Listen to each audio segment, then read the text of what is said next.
ముల్కీ ఉద్యమము. ముల్కీ అంటే ఏంటిది? ఫస్ట్ ఉర్దూ భాషలో ముల్క్ అంటే దేశం లేదా స్వస్థలం. ముల్కీలు అంటే నివాసితులు, స్థానికులు. గైర్ ముల్కీ అంటే స్థానికేతరుడు లేదా నాన్ లోకల్. ముల్కీ రూల్స్ ప్రభుత్వ ఉపాధికి సంబంధించి నివాసితుల ప్రయోజనాన్ని కాపాడేందుకు రూపొందించిన నిబంధనలు. ఈ ముల్కీ సమస్య అనేది ఫస్ట్ మనకు బహ్మనీ రాజ్యం నుండి స్టార్ట్ అయింది. ముల్కీ సమస్య దక్షిణ భారతదేశంలో ఫస్ట్ ముస్లిం రాజ్యం. ముల్కీ సమస్య అనేది దక్కన్ సున్నీ, అఫాకీ లేదా షియా. సో వీళ్ళే అఫాకీ అంటే నాన్ ముల్కీ అని మీనింగ్. దక్కనీ సున్నీ ఏమో సో వీళ్ళు ముల్కీలు. సో బహ్మనీ రాజ్యంలో మహ్మద్ గవాన్ సో పిఎంగా అంటే బహ్మనీ రాజ్యంలో మహ్మద్ గవాన్ అనే ఆయన ప్రధాని. సో ఇతను ఏంటంటే మహ్మద్ సుల్తాన్ షా మూడవ రాజు. పరిపాలనా సంస్కరణలు ఏం చేసిండంటే మహ్మద్ గవాను పరిపాలనా సంస్కరణలు చేసి సో ముల్కీ నాన్ ముల్కీ అనే సమస్య రాకుండా జాగ్రత్తలు తీసుకున్నాడు. ఈయన ఏంటంటే బీదర్లో అతిపెద్ద విశ్వవిద్యాలయం ప్లస్ లైబ్రరీ నిర్మాణం చేసిండు. ఇక్కడ నాన్ ముల్కీలు అనేటి వాళ్ళు ఎక్కువగా వచ్చి చేరారు. సో గవాన్ ఈ సమస్యను బాగా అదుపు చేశాడు. ఇతని మరణం తర్వాత ముల్కీ నాన్ ముల్కీ అనే సంఘర్షణ అదుపు చేయలేక చివరికి అదేంటి అంటే రాజ్యం పతనానికి దారితీసింది.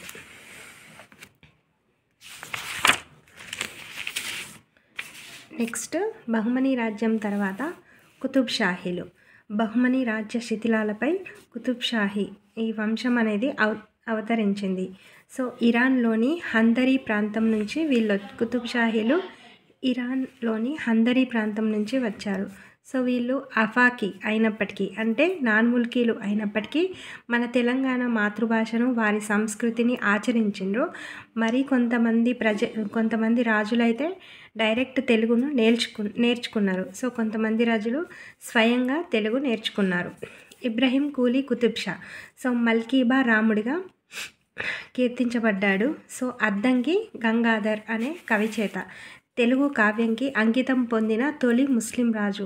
తపతి సంవరణోపాఖ్యానం అబుల్ హాసన్ తనిషా ఈయన చివరి కుతుబ్ షాహీ. ఈయన కాలంలో ఏంటంటే అక్కన్న సేనాధిపతిగా పనిచేశారు.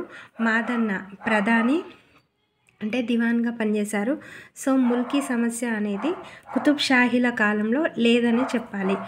కంచర్ల గోపన్న ఎంఆర్ఓగా పనిచేసిండ్రు. సో కుతుబ్ షాహీల కాలంలో. నెక్స్ట్ అసఫ్ జాహీలు సో నిజాం 5 కాలంలో అఫ్జలుద్దౌలా ఉన్నాడు. అసఫ్ జాహీల కాలంలో ముల్కీ సమస్య అనేది రావడానికి ప్రధాన కారణాలు ఏంటిదంటే ఒకటి తురబ్ అలీ ఖాన్ సాలార్ జంగ్ 1 సంస్కరణలు 1853 to 1883. తురబ్ అలీ ఖాన్ సాలార్ జంగ్ 1 ఏంటంటే ఇక్కడ అప్పుడు అడ్మినిస్ట్రేషన్ అనేది మోడర్నైజేషన్ చేయడం. సో ఇతనికి ఆధునీకరణ ఇతని ఆధునీకరణ అనేది బ్రిటిష్ వారిని పోలి ఉంది. సో కాబట్టి బ్రిటిష్ ఇండియాలో ట్రైన్ అయిన వారు కావాల్సి వచ్చింది. హైదరాబాద్లో వీరు లేరు. అప్పుడు వేరే దగ్గర నుంచి వీళ్ళని తీసుకోవాల్సి వచ్చింది. సో నార్త్ నుంచి ఖత్రి, కాయస్థులు, బెంగాలీలు సో ఈ హిందువులు, అలీఘర్ ముస్లింలు, తర్వాత సౌత్ నుంచి మద్రాసీలు, ఆంగ్లేయులు సో వీళ్ళందరూ హైదరాబాద్కి వచ్చారు. దీంతో ముల్కీలు సిటీకి వచ్చినట్లయింది. కానీ వీళ్ళని సాలార్ జంగ్ బాగా కంట్రోల్ చేశారు.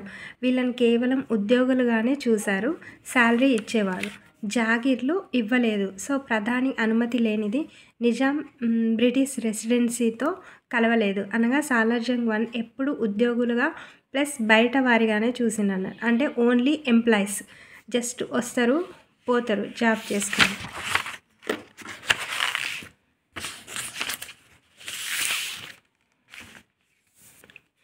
నెక్స్ట్ 1868 ఫర్మానా ఫస్ట్ ముల్కీ ఫర్మానా ఇది.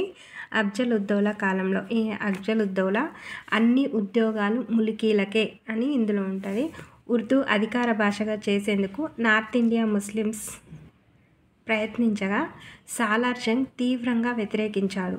సాలార్ జంగ్ పర్షియా కత్తితో ఈ రాజ్యంను గెలిచిన. సో నేను బ్రతికున్నంత కాలం పర్షియా భాష అనేది బ్రతికే ఉంటుంది. 1883లో సాలార్ జంగ్ 1 కలరాతో చనిపోయిండు. సో అప్పుడు నెక్స్ట్ పిఎం ఎవరు? సాలార్ జంగ్ 2. సో నాన్ ముల్కీస్కి అడ్మినిస్ట్రేషన్ పొలిటికల్ పవర్స్ అనేటి హైదరాబాద్లో వచ్చేసినాయి. సో నాన్ ముల్కీలు రాజకీయ